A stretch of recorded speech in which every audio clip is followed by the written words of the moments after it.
तो आज के इस वीडियो क्लास में सभी बच्चों का स्वागत है और आज हम लोग विज्ञान का अध्याय 13 मिट्टी को पढ़ने वाले हैं। ठीक है, तो चलिए शुरू करते हैं।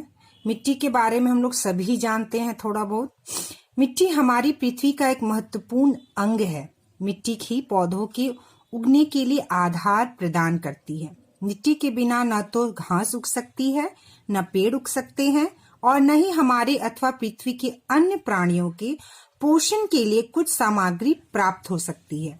कृषि के लिए मिट्टी अनिवार्य है। कृषि के लिए मतलब खेती करने के लिए। कृषि हम सभी को भोजन, कपड़ा और आश्रय प्रदान करती। आश्रय मतलब हम जहाँ रहते हैं, मतलब पशु, पक्षी, इंसान जो आश्रय प्रदान करती है। मिट्टी अनेक जीवों तथा सूक्ष्म जीवों का आवास है। मतलब मिट्टी में बहुत सारे बच्चों जीव होते हैं और सूक्ष्म जीव होते हैं। सूक्ष्म जीव का अर्थ वह होता है, सूक्ष्म मतलब बहुत छोटा। सूक्ष्म जीव ऐसे जीव जिसे हम अपनी आंखों से नहीं देख सकते, ठीक है, जिसे हम माइक्रोस्कोप से देख सकते हैं, आंखों से नहीं देख सकते। उनका आवास है, मतलब रहने का जगह है। क्या है? मिट्टी। ठीक है, विभिन्न स्थानों से मिट्टी के कुछ नमूने एकत्रित कीजिए और उनको ध्यान पूर्वक देखिए। अपने अवलोकनों को एक तालिका में लिखिए। अवलोकनों को मतलब मिट्टी को देखकर उसके बारे में जो आप देख रहे हैं, उसको समझ रहे हैं, जो आप आकलन कर रहे हैं, उसको क्या करना है बच्चों? एक लिस्ट बनाकर लिखना है। अपने प्रेक्षणों के बारे में अपने मित्रों से चर्चा कीजिए। क्या आपके मित्र द्वारा एकत्रित किए गए नमूने आपके द्वारा एकत्रित गए नमूनों जैसे ही हैं? तो जो दूसरे मित्र भी आपके नमूने एकत्रित किए हैं, उनको आप अपने नमूनों से, जो आपने मिट्टी इकट्ठी की है और जो आपके मित्रों ने मिट्टी इकट्ठी की है, उसको देखकर बताना है क्या दोनों एक जैसे हैं, मिलते जुलते या अलग हैं। ठीक है, तो चलिए हम लोग आगे बढ़ते हैं। तो मिट्टी का निर्माण। पवन, जल, पवन मतलब जो हवा, वायु, ठीक है, पवन, जल और जल वायु की क्रिया से चट्टानों के टूटने पर मिट्टी का निर्माण होता है। तेज धूप के कारण चट्टानें गर्म हो जाती हैं, उसमें दरारें पड़ जाती हैं। ठंड या वर्षा होने पर उन चट्टानों में टूटने की प्रक्रिया होती है।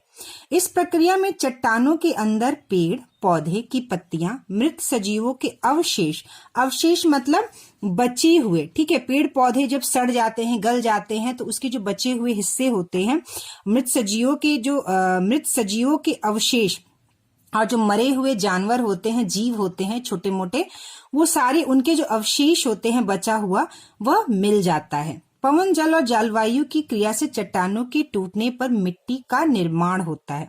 यह प्रक्रम अपक्षय कहलाता है। मतलब प्रक्रम का अर्थ हुआ कि यह जो सारी क्रिया होती है एक के बाद एक, इस पूरे प्रक्रम को जिससे मिट्टी का निर्माण होता है, उसी क्रिया को क्या कहते हैं बच्चों? अपक्षय कहते हैं। मिट्टी में उपस्थित सड़े गले जैव पदार्थ ह्यूमस कहलाते हैं। क्या कहलाते हैं बच्चों? जो मिट्टी में सड़े गले जैव पदार्थ होते हैं, वो क्या कहलाते हैं? उससे कहते हैं ह्यूमस। ठीक है, इसको हम नोट के माध्यम से भी जानेंगे कि मिट्टी का निर्माण कैसे होता है। तो देखिए, आप नोट के माध्यम से माइंड मैपिंग करके किस तरह से मिट्टी का निर्माण बता सकते हैं और इसको याद करने में आपको बहुत ही सुविधा और आसानी होती है। मिट्टी का निर्माण। पवन, जल और जलवायु की क्रिया से चट्टानों के टूटने पर मिट्टी का निर्माण होता है। ठीक है, तो मान लीजिए बच्चों कि यह जो है एक चट्टान है। ठीक है, क्या है? चट्टान है। जब तेज धूप की किरणें इस चट्टान पर पड़ती हैं, तो देखिए यह गर्म हो जाता है। क्या होता है? जब तेज धूप चट्टान पर पड़ती है तो यह गर्म हो जाता है और गर्म होने की वजह से क्या होता है बच्चों? यहाँ पे दरारें पड़ने लगती हैं। ठंड या वर्षा होने पर टूटने की प्रक्रिया होती है। पहले तेज धूप होता है जिससे चट्टान गर्म होता है, उसके बाद जब ठंड या वर्षा का मौसम आता है तो उस चट्टानों पर टूटने की प्रक्रिया होती है और उसमें दरारें पड़ जाती हैं। ठीक है, दरार पड़ जाता है। फिर उसके बाद क्या होता है? देखिए यहाँ पर पेड़ पौधों की पत्तियां, मृत सजीवों के अवशेष, जो पेड़ पौधे पत्तियां, जो मृत जीव होते हैं, मरे हुए, मृत मतलब मरे हुए जो जीव होते हैं, उनके जो बचे हुए अवशेष होते हैं, जो बचा हुआ हिस्सा होता है, जो कुछ भी बचा रहता है, वह सब जो है, जो दरारें पड़ती जाती हैं चट्टानों के अंदर, उसके अंदर ये मिलते जाते हैं, चट्टानों के अंदर मिल जाते हैं। वो क्या होता है बच्चों, चट्टान के अंदर जो दरारें होती हैं, धीरे धीरे वो सारी चीजें करके क्या होता है, चट्टान के अंदर वो मिल जाते हैं, और यह प्रक्रम अक्षय कहलाता है। ठीक है, और यह तीनों जब होता है तो इसके बाद क्या होता है, यह चट्टान टूटकर मिट्टी का निर्माण होता है। और इस पूरी प्रक्रिया को क्या कहते हैं बच्चों, इस पूरी प्रक्रिया को अपक्षय कहते हैं। ठीक है, तो ये नोट होगा, जिस तरह से आप बनाकर पढ़ सकते हैं। फिर ह्यूमस, मिट्टी में उपस्थित सड़े गले जैव पदार्थ ह्यूमस कहलाते हैं। ह्यूमस मिट्टी को उर्वर बनाता है और पादपों को पोषण प्रदान करता है। ठीक है, तो ह्यूमस से क्या होता है, जो ह्यूमस होता है मिट्टी में, वह मिट्टी को बहुत उर्वर बनाता है, मतलब बहुत ही उपजाऊ बनाता है, मिट्टी को बहुत अच्छा बनाता है, जिसपे पादपों मतलब जो पेड़ पौधे होते हैं उनको क्या करता है, ह्यूमस जो है वह पोषण प्रदान करता है। क्या प्रदान करता है बच्चों, पोषण प्रदान करता है। तो चलिए अब हम लोग आगे बढ़ते हैं और हमारा अगला टॉपिक है मिट्टी की परतें। ठीक है, तो करना क्या है बच्चों, मिट्टी जो है वो अनेक परतों की बनी होती है। इसके लिए क्या करना है, एक क्रियाकलाप करना है। तो उस क्रिया जो यहाँ पर लिखा हुआ है उसको मैं समझाकर आपको बताती हूँ। क्या करना है बच्चों, आपको मिट्टी लेना है और मिट्टी को हाथ से तोड़कर उसका चूर्ण बना लेना है। ठीक है, फिर आपको एक कांच की ग्लास लेनी है, उस कांच की ग्लास में पानी भरना है। पानी भरने के बाद जो मिट्टी का चूर्ण है, जो पाउडर आपने बनाया है मिट्टी का पाउडर, उसको इस ग्लास के पानी में डालकर और उसको अच्छे से हिलाना है। हिलाने के बाद कुछ देर के बाद आप उसको देखना है और देखकर बताना है। तो जब आप मिट्टी को पानी में कांच के ग्लास के हिलाइएगा, और कांच के ग्लास में क्यों डालेंगे, ताकि हम उसमें देख सके। ठीक है, उसके अंदर हम देख सके। स्टील का ग्लास या दूसरा ग्लास लीजिएगा तो आपको नहीं दिखाई देगा, सिर्फ आप ऊपर से देख पाएंगे, लेकिन कांच के ग्लास में आप बाहर से पूरी तरह देख पाएंगे। तो क्या होगा बच्चों कि जो आपको देखना है किस प्रकार का कण है, तो जो सबसे बड़े बड़े कण होंगे वह ग्लास में नीचे बैठ जाएंगे, जिसे कहते हैं बजरी। ठीक है, जो उससे बड़े, जो सबसे नीचे बड़े वाले कण, उससे जो थोड़े से छोटे कण होंगे वह उस सबसे बड़े कण के ऊपर दिखेंगे आपको, जिसे आप बालू कहते हैं। ठीक है, बालू के ऊपर जो लेयर होगा, जो परत होगी, वो मिट्टी के जो कण होंगे काफी छोटे छोटे होंगे, बहुत महीन महीन होंगे, उसे आप मिट्टी कहते हैं। उसके बाद आपको कण नहीं दिखाई देंगे, आपको पानी दिखाई देगा। ठीक है, जो कि जल होता है। जल के ऊपर आपको तैरता हुआ बहुत कुछ दिखाई देगा। ग्लास में जब आप मिट्टी घोलेंगे तो सबसे जो ऊपर होगा उस पे आपको कुछ तैरता हुआ दिखाई देगा, वह जो होता है वह ह्यूमस होता है। ठीक है, ये बात आई आपको यहाँ समझ में। अब देखिए बच्चों, यहाँ पर क्या करना है, यहाँ पर यही दिया है कि कांच के ग्लास को आपको देखना है, मिट्टी के पानी को, और आपको कणों, यानी कण मतलब जो छोटे छोटे कण हैं उनकी परतें दिखाई देंगी। ठीक है, जल में मृत अथवा सड़ी गली पत्तियों के टुकड़े अथवा जंतु अवशेष तैरते दिखाई दे रहे हैं। तो जो पानी में तैरता हुआ दिखाई देगा बच्चों, सड़ी गली पत्तियां और जो जीव जंतु के छोटे छोटे अवशेष होंगे वो आपको दिखाई देंगे, जिसे ह्यूमस कहते हैं। ठीक है, तो इसके बाद हम लोग जानेंगे कि आइए जानने का प्रयास करें, मिट्टी खोदते हैं तो हर स्तर पर मिट्टी एक समान होती है।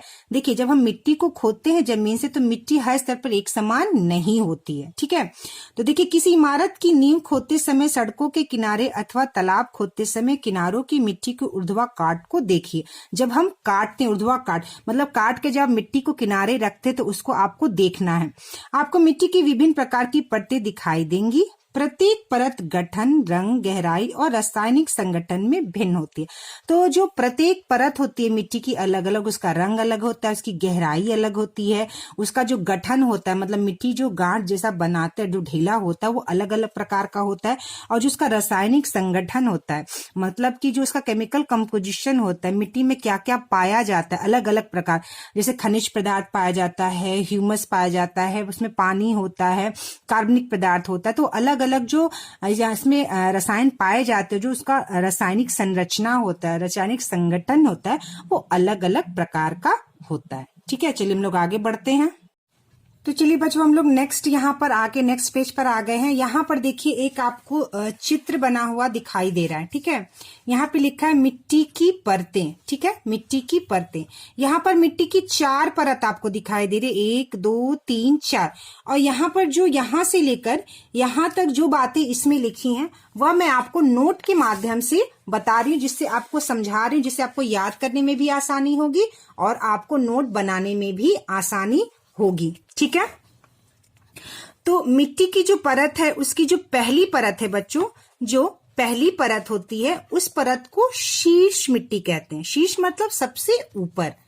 तो ऊपरी परत गहरे रंग की होती है क्योंकि यह ह्यूमस और खनिजों से समृद्ध होती है। समृद्ध मतलब भरपूर, बहुत ज्यादा और अच्छी मात्रा में पाया जाता है।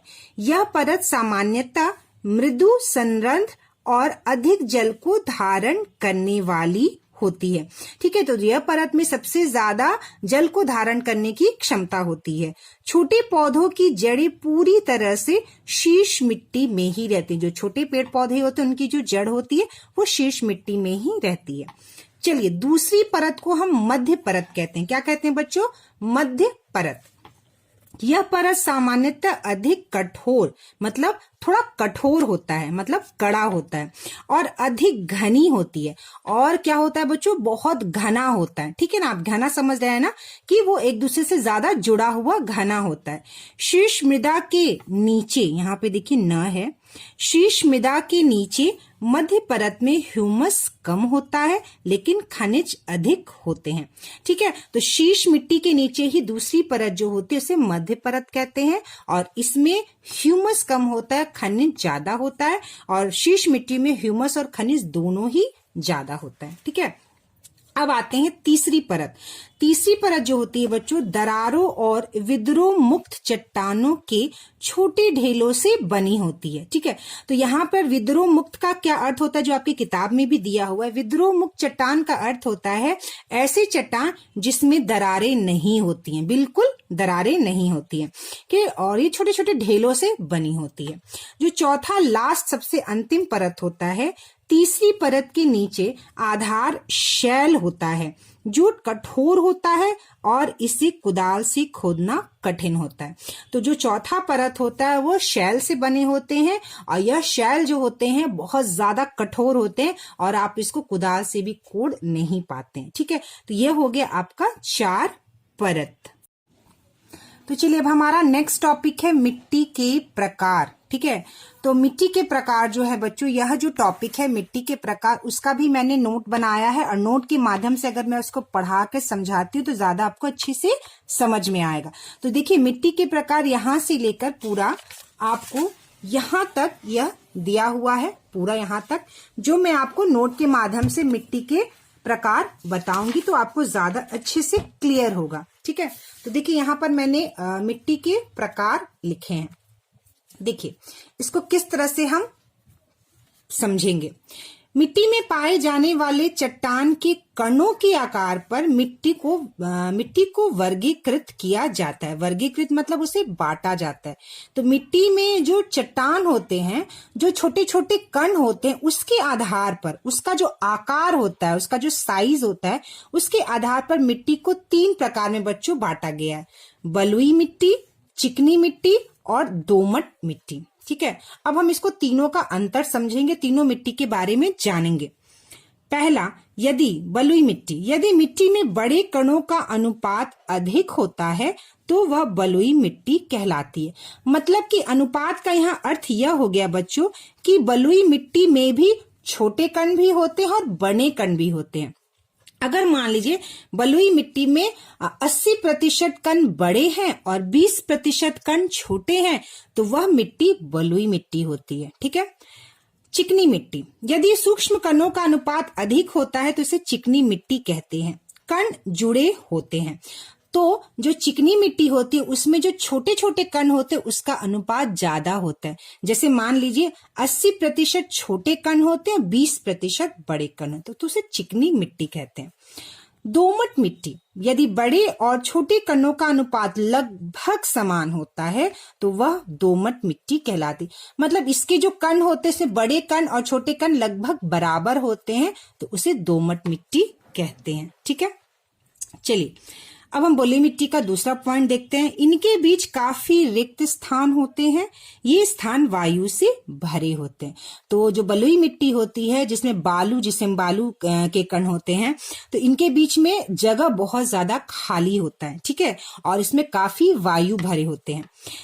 चिकनी मिट्टी, इनके बीच रिक्त स्थान बहुत कम होता है, मिट्टी में वायु कम होती है, इनके कणों वायु कम होती है। तो इसमें जो चिकनी मिट्टी होती है उसमें जो रिक्त स्थान है वो बहुत कम होता है। ठीक है, तीसरा इसमें जो दोमट मिट्टी में है, देखिए हम पढ़ते हैं, इस प्रकार की मिट्टी में पादपों की वृद्धि के लिए उचित मात्रा में जल धारण क्षमता होती है। ठीक है, जल धारण क्षमता होती है। अब देखिए तीसरा पॉइंट यहां पर देखिए, बलुई मिट्टी में बालू के कणों के बीच के स्थान में से जल की निकासी तेजी से होती है। तो बालू के जो कण होते हैं बलुई मिट्टी में, उसमें अगर आप पानी डालिएगा तो उसमें जल की जो निकासी, जल का जो निकलना है वो काफी तेज होता है। अब हम पढ़ते हैं चिकनी मिट्टी के बारे में। इनके कणों के सूक्ष्म स्थान के बीच जल रुक जाता है। ठीक है, रुक जाता है, यह भारी होता है क्योंकि इसमें जल होता है। तो चिकनी मिट्टी हमेशा भारी होती है और इसमें जब पानी डालते हैं तो यह रुक जाता है पानी इसमें, और यह भारी होता है। और दोमट मिट्टी में, इस प्रकार की मिट्टी में पादपों की वृद्धि के लिए उचित मात्रा में जल धारण क्षमता होती है। ठीक है, जल धारण मतलब सबसे अच्छी मिट्टी जो है वह दोमट मिट्टी होती है पादपों के लिए, यानी पेड़ पौधों के लिए। चौथा पॉइंट है, दलहन, दाल, आलू की खेती होती है बलुई मिट्टी में, और चिकनी मिट्टी में गेहूं, मक्का, चना, धान, और दोमट मिट्टी में भी गेहूं, चना, मक्का, धान दोनों ये अनाजों की खेती होती है। ठीक है, तो यह जो है मैंने आपको, ये देखिए जो कुछ भी यहाँ पर दिया हुआ है शब्दों में जो हम यहाँ पढ़ रहे थे उसको मैंने क्या किया है, नोट के माध्यम से आपको पूरा अच्छे से बता दिया है। ठीक है, दोमट मिट्टी में हुमस, देखिए यहाँ पर हमने सब, यहाँ पे जो भी चीजें लिखी हुई हैं उसको मैंने सब नोट के माध्यम से आपको बता दिया है। पादपों को उगाने के लिए सबसे अच्छी मिट्टी कौन सी होती है बच्चों? दोमट मिट्टी, जो मैंने अभी बताया। दोमट मिट्टी में क्या होता है बच्चों? ह्यूमस होता है। इस प्रकार की मिट्टी में पादपों की वृद्धि के लिए उचित मात्रा में जल धारण क्षमता होती है, जो मैंने आपको बताया। ठीक है, सभी प्रकार की मिट्टियों से खिलौने, बर्तन या मूर्तियां बनाई जा सकती हैं। इसको पता करने के लिए एक क्रियाकलाप करते हैं। तो देखिए बच्चों, अब जो है इसके बाद यहाँ पर एक लाइन आता है कि आप मिट्टियों, खिलौना, बर्तन, मूर्तियां बनाई जा सकती है सभी प्रकार की मिट्टी से। ठीक है, हर तरह की मिट्टी से क्या आप खिलौना या मूर्ति बना सकते हैं? तो इसको पता करने के लिए यहाँ पे क्रियाकलाप दिया गया। यहाँ पे जो लिखा है उसमें यही लिखा है बच्चों कि आपको अलग अलग तरह की मिट्टी इकट्ठी करनी है। उस मिट्टी में से जो सड़े गले पदार्थ हैं, जो सड़ी उड़ी चीजें, जो आपको फूल, पत्ते, पौधे, जो कुछ भी दिखाई दे उसको आपको हाथ से चुन के निकाल लेना है और उसको पानी डालकर अच्छे से मिलाना है। ठीक है, अब क्या करना है बच्चों? मिट्टी में गोला बनाने का प्रयास करने, आपको उस मिट्टी से गोला बनाना है। ठीक है, कैसे हम लोग गोल गोल बनाते हैं ना, मिट्टी से गोला बनाना है। किसी समतल सतह पर से गोले को एक बेलन के रूप में बनाएं। देखिए यहाँ पर जमीन पर इस तरह से हमको बेलन के रूप में मिट्टी को ऐसे ऐसे करके हमें क्या करना है? बेलन के रूप में बनाना है। ठीक है, तो यहाँ पर देखिए प्रश्न पूछा, क्या आसानी से गेंद बन गई? तो जब हम गोला बना रहे हैं तो कह रहा क्या बन गया? अगर नहीं बना तो वह बलुई मिट्टी है। ठीक है, अगर किसी मिट्टी से आप गेंद बनाने का कोशिश कर रहे हैं तो आपको ये पता चलेगा वो गेंद नहीं बन रहा है तो वह बलुई मिट्टी है। और अगर बन गया है, हाँ आपका वह गेंद बॉल जैसा बन गया है, तो देखिए मिट्टी हल्की दोमट, भारी दोमट, हल्की चिकनी या चिकनी मिट्टी हो सकती है। ठीक है, तो नहीं है, नहीं बना तो वो बलुई मिट्टी है, और अगर बन गया तो वो दोमट या चिकनी मिट्टी हो सकता है। अब देखिए आगे कह रहा है कि चिकनी मिट्टी हो सकती है। गेंद से बेलन बनाने की कोशिश कीजिए, क्या बेलन बन गया? तो गेंद के बाद अब हम उसको बेलन के रूप में बनाना है, तो कह रहा क्या बेलन बन गया? नहीं, मिट्टी हल्की दोमट है। जब अगर बेलन नहीं बना तो वह मिट्टी जो है हल्की दोमट है। हाँ, लेकिन बेलन की लंबाई कम है, मिट्टी हल्की दोमट बना, लेकिन वो ज्यादा पतला या लंबा नहीं बना, इसलिए वो दोमट मिट्टी हो सकता है। हाँ, बेलन की लंबाई अधिक है, और अगर बेलन की लंबाई अधिक है, ठीक है, तो यहाँ पे 3 कंडीशन हो सकता है। जब आप बेलन बनाएंगे तो बेलन छोटा बन सकता है, बेलन इस तरह से लंबा बन सकता है, या बेलन नहीं बन सकता है। ठीक है, तो अब देखिए ये क्या कह रहा है, यहाँ पे कह रहा है हाँ बेलन की लंबाई अधिक है, मतलब जब हम बेलन बनाए तो बेलन की लंबाई क्या है बच्चों, वो अधिक है।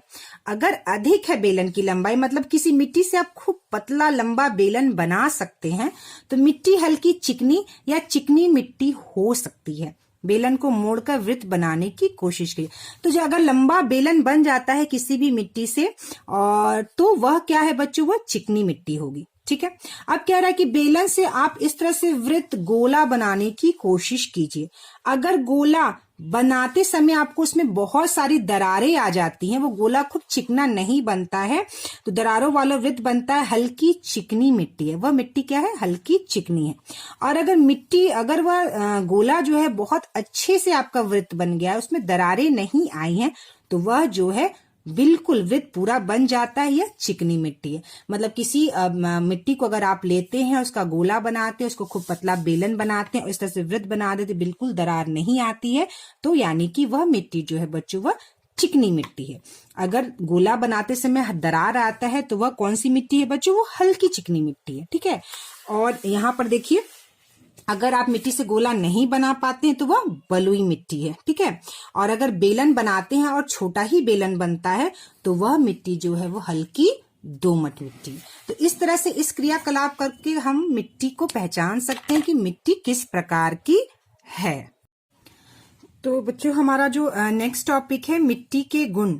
तो मिट्टी का जो सबसे बड़ा गुण यह होता है कि मिट्टी में पानी होता है। ठीक है, तो इसके लिए क्या करना है, क्रियाकलाप करना है। यहाँ पे देखिए कैंडल जल रही है, और आपको एक यहाँ पर छोटा सा परख नली लेना है। ठीक है, इसमें क्या करना है बच्चों, थोड़ा सा मिट्टी डालना है, और मिट्टी डाल के आपको इसको चिमटे से पकड़ के इस मिट्टी को, सिर्फ मिट्टी डालना, और इस मिट्टी को गर्म करना है। ठीक है, जब आप मिट्टी को गर्म करेंगे तो इस परख नली में आपको छोटी छोटी बूंदे परख नली के ऊपर जो है आपको दिखाई देंगी। तो ये बूंदे कहाँ से दिखाई दी, गर्म होने पर जो ये बूंदे ऊपर परख नली में आपको दिखाई दी, इसका अर्थ है बच्चों कि मिट्टी में जो है वह पानी होता है। ठीक है, मिट्टी में जो है बच्चों यह पानी होता है, और मिट्टी जो है पानी को अवशोषित करती है, मतलब मिट्टी जो है वो पानी को सोखती है। ठीक है, चलिए हम लोग आगे बढ़ते हैं।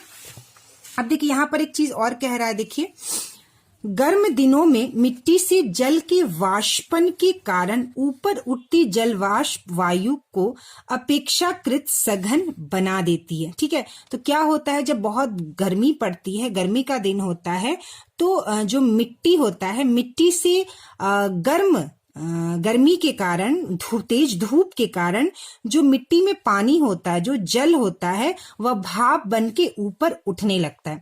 जब भाप बनकर ऊपर उठता है बच्चों, तो मिट्टी के जो ऊपर की वायु है वह सघन, मतलब थोड़ी वायु वहां पे क्या हो जाती है, घनी हो जाती है। ठीक है, इससे सूर्य के प्रकाश के आवर्तन के कारण मिट्टी के ऊपर की वायु हमें कंपन करते हुए चमकीला दिखाई पड़ती है।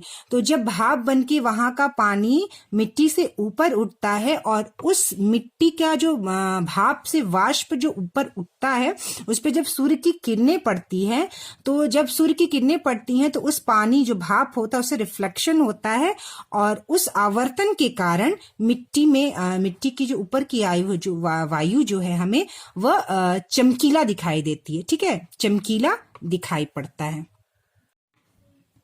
तो चलिए बच्चों, एक हमने मिट्टी का गुण ये पढ़ा कि उसमें पानी होता है। दूसरा गुण हम पढ़ने जा रहे हैं मिट्टी के गुण, पानी का अवशोषण। ठीक है, यानी पानी का अवशोषण, मतलब पानी का अवशोषण का अर्थ होता है कि मिट्टी पानी को सोख लेती है। इसके लिए भी क्या करना है बच्चों, हमें एक क्रियाकलाप यहाँ पर बताया गया है, क्रियाकलाप। इस क्रियाकलाप को आपको करना है। तो सबसे पहले देखिए, मिट्टी के गुणों को जानने के लिए क्रियाकलाप कीजिए। मिट्टी की सतह पर 1 मीटर गुना 1 मीटर क्षेत्रफल को चिन्हित कीजिए। ठीक है, अब देखिए क्या कह रहा है, एक जगह कच्ची सड़क या घर की फर्श, दूसरी जगह खेत या स्थान होगा। दोनों जगह पर 1-1 लीटर पानी डालें। किसी भी मिट्टी का जो है कच्ची सड़क, किसी कच्ची सड़क पे या घर का फर्श पे या खेत पे आपको 1 लीटर पानी डाल देना है। आप दोनों जगह पानी का अवलोकन कीजिए और आप पानी को देखिए। अवलोकन कीजिए मतलब उसको देखकर समझिए। आप पाएंगे कि उसको देखिए, पाएंगे कि सड़क या घर के फर्श पर डाला गया पानी क्षेत्रफल की सीमा से बाहर चला गया। ठीक है, तो जो फर्श पे पानी डालेंगे या सड़क पर पानी डालेंगे वह पानी दूर तक फैल जाएगा। लेकिन जब खेत में पानी डालेंगे तो आपका पानी दूर तक नहीं फैलेगा, वह अवशोषित कर लेगा। मतलब पानी जो है वह मिट्टी के अंदर चला जाएगा। तो इसके लिए बच्चों यहाँ पर एक क्रियाकलाप दिया गया है, जो यहाँ पर पूरा लिखा हुआ है उसको मैं आपको समझाकर बताती हूँ। क्या करना है, 3 तरह की मिट्टी में इस तरह का एक पाइप लेना है, जिसे आप पीवीसी पाइप या डिब्बे के आकार का पाइप ले लेना है। इस पाइप को 3 जगह पर 3 तरह की मिट्टी पर क्या करेंगे आप, 2 सेंटीमीटर की गहराई तक, मतलब पाइप को मिट्टी के अंदर गाड़ देना है। ठीक है, मिट्टी के अंदर धंसा देना है। कितना सेंटीमीटर तक, 2 सेंटीमीटर तक।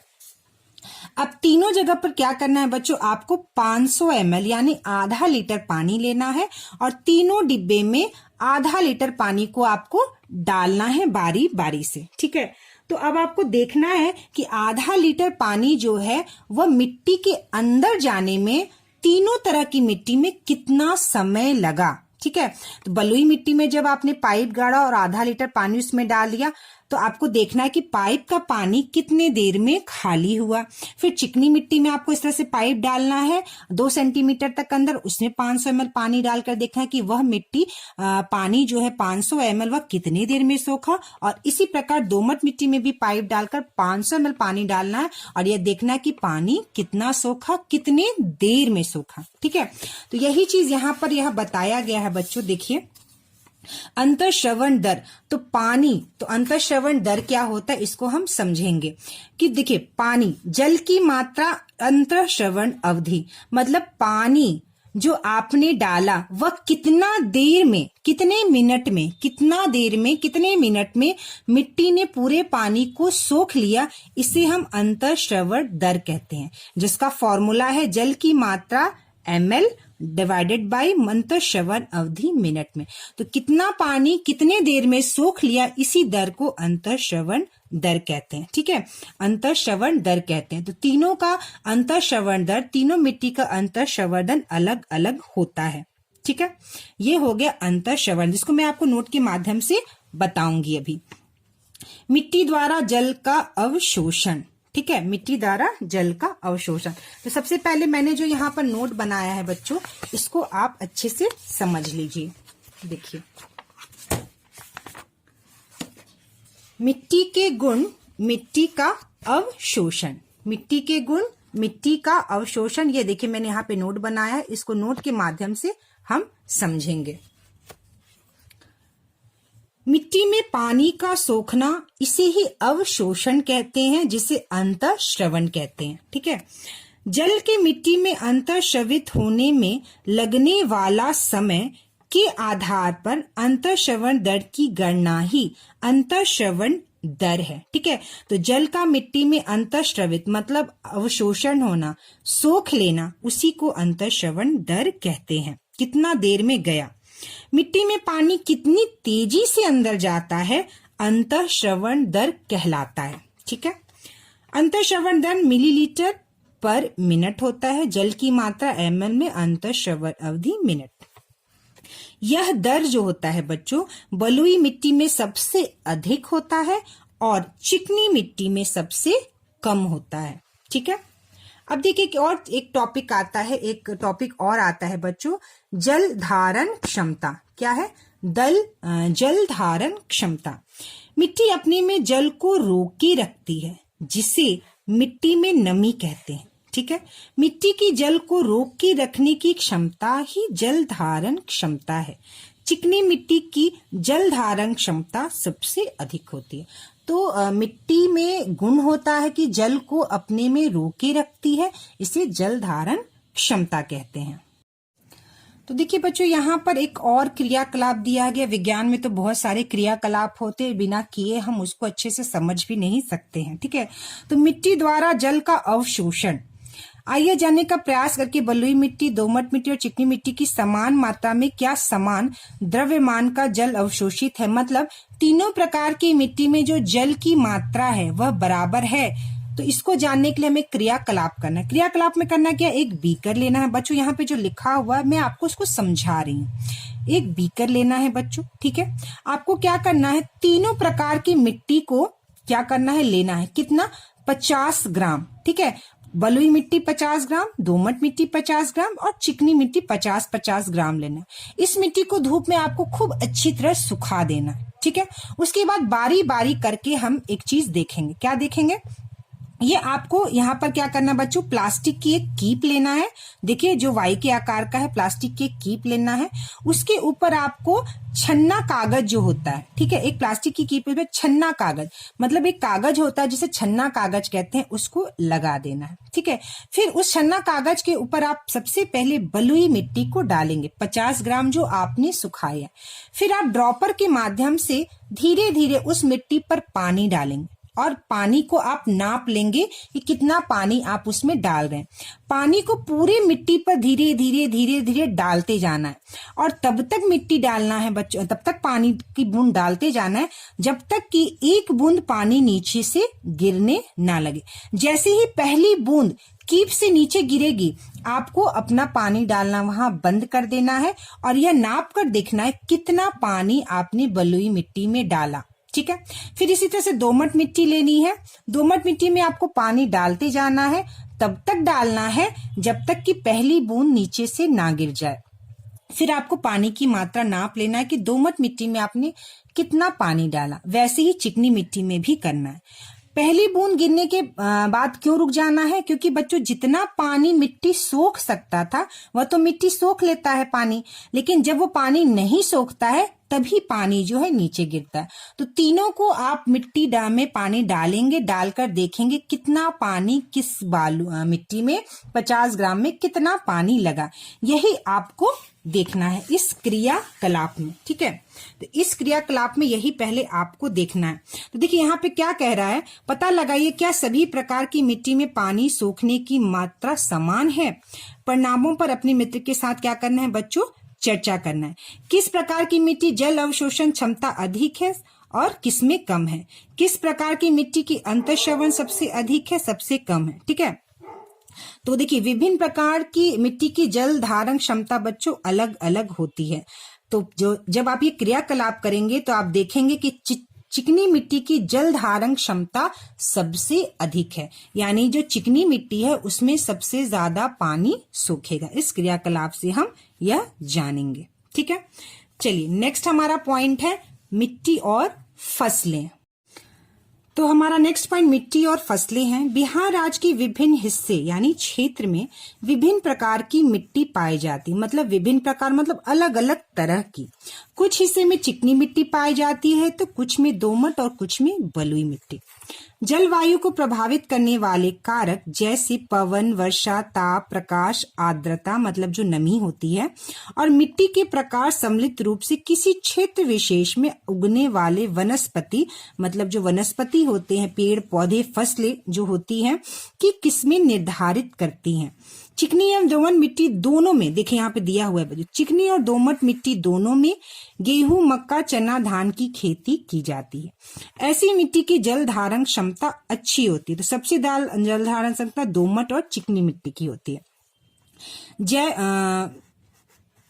जय पदार्थ से समृद्ध तथा अच्छी जल धारण क्षमता वाली मिट्टी आदर्श होती है, मतलब सबसे अच्छी होती है। मसूर, अरहर और अन्य दाल तथा आलू की खेती दोमट एवं बलुई मिट्टी में की जाती है। मसूर एवं अन्य दालों के लिए ऐसी मिट्टी की आवश्यकता है जिसमें जल की निकासी आसानी से हो सके। देखो मसूर, अरहर और जो दाल हम जो फसल उगाते हैं इसमें क्या होना चाहिए बच्चों कि पानी अच्छे से निकल जाए। तो यह संभव किसमें होता है बच्चों, बलुई मिट्टी में, कि पानी की निकासी तेजी से होती है। अपने आसपास के किसानों से यहाँ की मिट्टी के पका उगाए जाने वाले फसलों के बारे में जानकारी एकत्रित की उपलब्ध जानकारी तालिका मिल गई।